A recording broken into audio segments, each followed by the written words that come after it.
Alors, quelles sont mes responsabilités aujourd'hui? En fait, j'en exerce deux. La première consiste à diriger un service de 25 000 personnes, donc une collectivité importante, qui est en charge du soutien commun de l'ensemble du ministère de la Défense.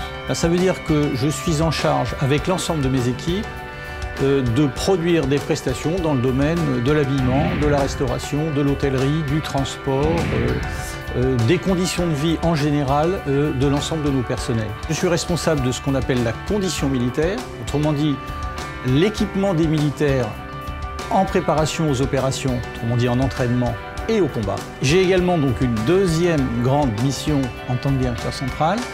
Je suis gestionnaire du corps des commissaires des armées.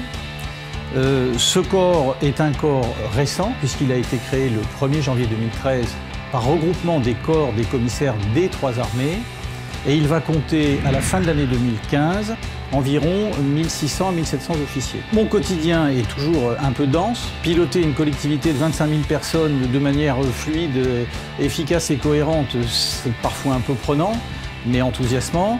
Mon travail, c'est comprendre les directives qui me viennent du haut. Et pour moi, le haut, c'est le cabinet du ministre et le chef d'état-major des armées. Une fois que j'ai compris correctement ces directives, il m'appartient de les transcrire en un langage compréhensible par l'ensemble de mes collaborateurs. Je pense que pour être un directeur central à peu près efficace, les qualités sont les suivantes. 1, le sens des relations humaines. Ça passe par exemple par le respect de l'ensemble de ses collaborateurs. 2, c'est la distance critique, c'est-à-dire rester distancié par rapport aux événements, ce qui nous permet d'être résilients. Et 3, c'est la maîtrise des situations complexes.